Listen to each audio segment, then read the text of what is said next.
À medida que o carrossel de ordenha gira, um mecanismo libera uma porção de ração em cada posição. É uma dose única para todos os lotes. Estamos mais focados em eficiência, por exemplo, tentando utilizar o mínimo possível de insumos comprados. Formulamos os sais aqui, formulamos as rações aqui. É uma ração entre 18 e 20% de proteína, cuja base é cevada, casca de soja e farelo de soja, além do sal. Este grupo está projetado para produzir 30 litros no máximo, e está aí entre 29 e 30 litros. Olá a todos, bem-vindos ao nosso canal da Santa Fé. Estou aqui com Alfredo e vamos mostrar toda a fazenda. Por favor, Alfredo. Olá, como estão? Sou Alfredo, agrônomo, e estamos na quarta geração aqui. Bem, o trabalho com o leite começou em 1912, inicialmente com a produção de queijo, e desde aquela época até agora nunca parou. Ou seja, meu bisavô, meu avô, meu pai e agora eu. Começamos com a produção de queijo, naquela área ali. Produzimos queijo até 1973, principalmente porque naquela época não havia logística para transportar o leite. Quando foi inaugurada a linha da Conaprole, ele passou a ser levado para a fábrica. Desde então, paramos de fabricar queijo e passamos a produzir apenas leite. Também, historicamente, produzimos cereais como trigo e linho, que já não plantamos mais. Isso também contribuiu com uma parte da nossa renda. Atualmente, temos uma parte da fazenda com cama de compostagem e outra parte em pastagem. As vacas passam um tempo na cama e outro no pasto. Vejamos quantos animais vocês têm. Atualmente, temos 320 vacas em ordenha, e a ideia é aumentar para cerca de 400 ou 500. E qual é a produção média? Atualmente, estamos com uma média de 27,5 litros por vaca. Esperamos, nos próximos dias, chegar a 28 ou 29 litros. O objetivo é mantermos esses níveis, pois é onde conseguimos uma margem, um lucro extra.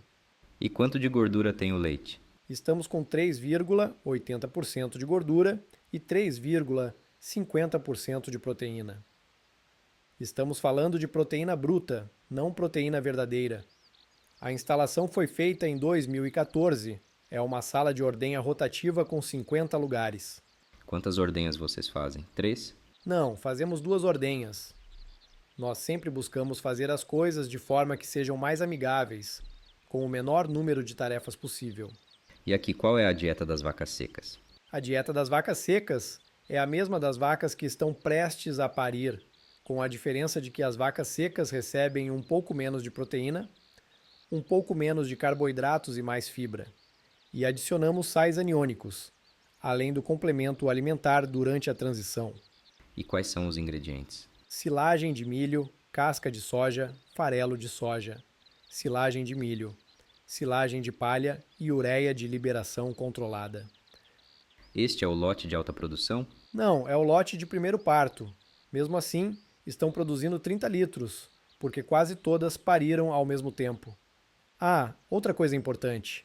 A aparição é contínua, mas tentamos concentrar a maior parte dos partos nos meses de março, abril e maio. Mas nunca param completamente. Isso faz com que as novilhas, por exemplo, sejam muitas nesta época.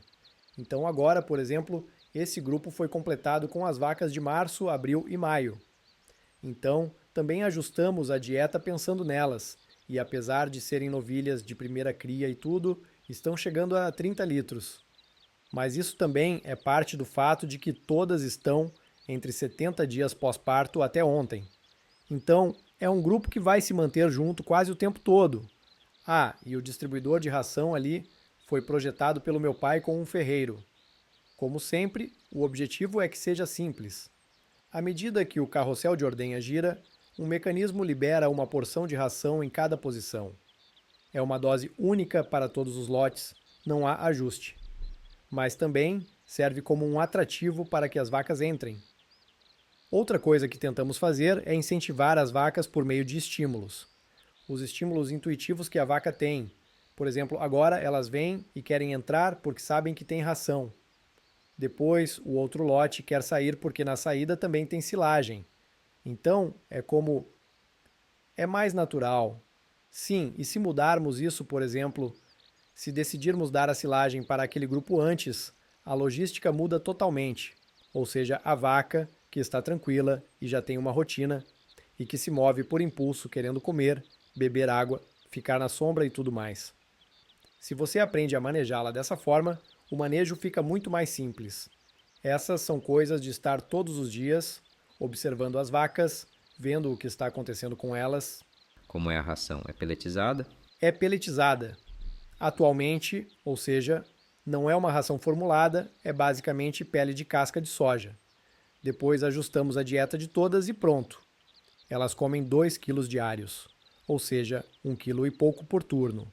Mas sempre tentamos que seja um ingrediente peletizado para evitar problemas com o pó, para não criar muita bagunça com o pó. Outra coisa que tentamos é que seja um ingrediente que entre em todas as dietas. Por exemplo, os 2 quilos de casca entram em todos os grupos. Depois é só calcular na hora e decidir se adicionamos algo a mais ou não. Facilita a formulação da dieta, pois você já sabe quanto tem ali. Sim, sim. E outra coisa é tentar garantir que seja algo disponível continuamente. Ou seja, também buscamos insumos que possamos usar por 6 meses. Ou, se for possível, por 1 ano, melhor ainda. Às vezes, usávamos a soja High Pro, a de alta proteína, para dizer: ok, está aí. Mas depois havia muito pasto. E as vacas em pastagem acabavam consumindo demais. Talvez nem precisassem dessa suplementação, então mudávamos para outro insumo. Isso, às vezes, torna tudo mais complexo. Como é feita a rotina de ordenha? Quais são os processos? Os processos que fazemos aqui são bastante básicos, também por uma questão de simplicidade. Eles são simplesmente conectados, ou seja, são limpos uma vez por dia pela manhã e depois são conectados. Estamos considerando a possibilidade, talvez ainda este ano, de instalar um limpador de tetos. Seria uma escova que limpa o teto, desinfeta e seca. Mas acreditamos que, se não for feito de forma adequada, ou seja, bem feito, é melhor não fazer nada. Como você pode ver, as vacas estão secas. O que realmente tentamos é evitar que haja lama, que as vacas estejam secas e limpas. Se você olhar as vacas ali, elas estão secas e limpas. Então, ou fazemos dessa forma, ou não fazemos. Agora, não fazemos nada além de simplesmente desconectar. Sim, a prioridade é que cheguem secas. Sim, que cheguem secas e limpas. Agora, se não chegam secas e limpas. Às vezes, por exemplo, quando há muita pastagem, ou em épocas em que usamos muita pastagem, a lama e as vacas chegam sujas. Nesse caso, às vezes precisamos colocar uma pessoa extra para fazer a pré-selagem. Ou seja, limpamos, pré-selamos e secamos. Mas são situações pontuais. Outra coisa que tentamos é dimensionar os grupos e tudo mais para que o processo seja o mais rápido possível. Queremos sempre fazer o trabalho bem feito, mas, por exemplo, este grupo em meia hora já terminou. A vaca fica meia hora na madrugada e o resto do tempo está comendo, bebendo água, socializando, deitada, fazendo o que quiser. Isso é uma das coisas fundamentais que tentamos fazer e o impacto disso é enorme. Muitas vezes acontecia de formularmos as dietas ou outros aspectos e as vacas não atingiam as metas que havíamos estabelecido. Mas agora, este grupo está projetado para produzir 30 litros no máximo e está aí entre 29 e 30 litros. Ou seja, estão alcançando. E isso, em grande parte, é devido ao conforto. Poucas horas de estresse e muitas horas em que elas podem fazer o que quiserem, seja comer, dormir, socializar. Como são realizados os manejos? Aqui, esta sala de bezerras foi construída em 2005, acredito. A pessoa responsável por aqui é o Luiz, que está conosco há 37 anos.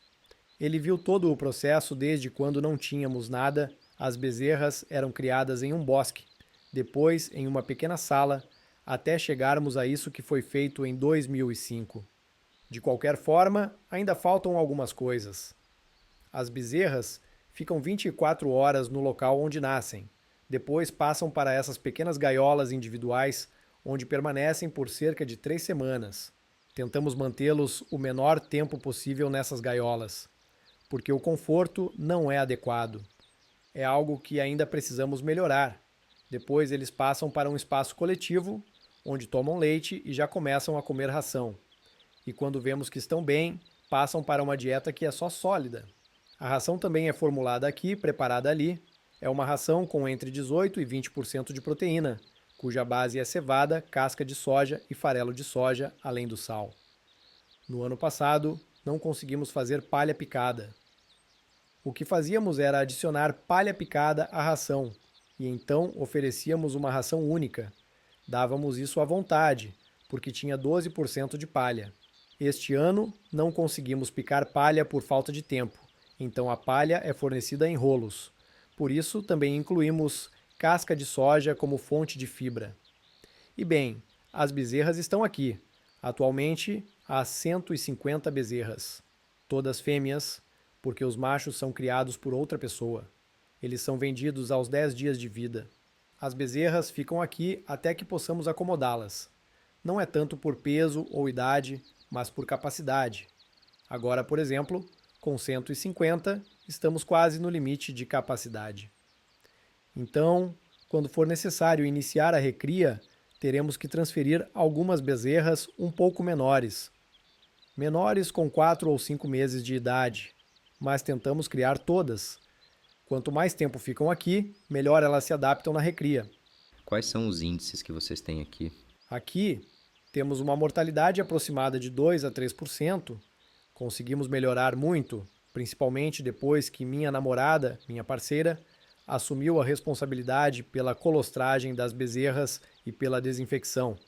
E bem, todo o processo para garantir que a bezerra tenha um bom início de vida. Embora a infraestrutura que temos e as instalações não estejam 100% adequadas para proporcionar o conforto ideal para as bezerras, conseguimos garantir que eles comecem bem para que não sofram. Usamos apenas leite, não usamos substituto lácteo. Isso é uma das coisas que mudamos. O leite não é pasteurizado, o aparelho tem a opção de pasteurizar, mas não utilizamos. E como tudo, é um processo de tentativa e erro. Quando ajustamos algo que funciona, não mexemos mais. E sobre a dieta sólida, a ração, depois de quanto tempo e por quanto tempo é fornecida? A ração sólida, nos primeiros dias, que são as 2 a 3 semanas, em que elas estão nas gaiolas, não têm acesso à ração sólida. Depois, quando entram na sala coletiva, têm ração à vontade. Ou seja, elas têm acesso aos comedouros, que podemos ver ali, onde podem se alimentar livremente. Agora já não sobra nada para elas, mas elas comem nesses comedouros aqui. Elas têm ração disponível o tempo todo e também têm água o tempo todo ali. Quando a bezerra chega a consumir mais de 2 quilos de ração, é quando cortamos o leite e os transferimos para o próximo grupo de bezerros. De qualquer forma, cada vez que damos leite, fazemos uma classificação. A pessoa que dá o leite, se você olhar aqui, verá que todas são bezerras maiores. Então, por exemplo, acredito que essas aqui estão tomando leite apenas uma vez ao dia. Ele ajusta a quantidade que consomem, porque temos bezerras maiores, como essas, e temos as menores, como as que estão ali. Aqui, as bezerras que estão no grupo coletivo têm toda essa área para sair, e o abrigo delas é aqui. Por exemplo, se chove, elas ficam todas aqui dentro, e se está ensolarado, como agora, e o tempo está bom, elas ficam todas do lado de fora. E quando faz calor, elas também ficam aqui dentro, e podemos vê-las ali como estão. Normalmente, fazemos tratamentos, como o uso de Vietin ou algo semelhante. Mas se forem problemas graves, o animal é descartado. Porém, isso melhorou muito desde que começamos a confinar. Ao confinar e, especialmente com o uso do compost, praticamente eliminamos o concreto. Então isso nos coloca em uma pequena disjuntiva. Às vezes pensamos, as camas de compost e a área onde as vacas comem não tem piso. Isso exige um trabalho enorme de preenchimento e limpeza. Mas, ao mesmo tempo, percebemos que também não temos problemas podais. Então, é um pouco. São questões que surgem. Por exemplo, o compost não é tão agressivo como um freestall, porque não envolve o uso constante de concreto. Aqui, as bezerras entram nas áreas com compost e depois ficam na terra. Claro, o ponto negativo é que, se chove, vira lama. Se chover por um mês, eles passam por dificuldades, porque não tem cobertura, não tem nada. Essas são as bezerras que já não tomam leite e comem apenas ração sólida. Agora, elas estão consumindo 4 quilos de ração por bezerra. Além disso, tem fardos à vontade e normalmente comem 200 a 300 gramas. Não muito mais do que isso. De acordo com a capacidade que temos aqui, podemos acomodar entre 20 e 25 bezerras. Então, o que fazemos, por exemplo, o grupo atual tem 48 bezerras. Elas são divididas em 2 grupos e alimentadas 2 vezes por dia. Elas ficam todas juntas, mas na verdade a única coisa que fazemos é contá-las.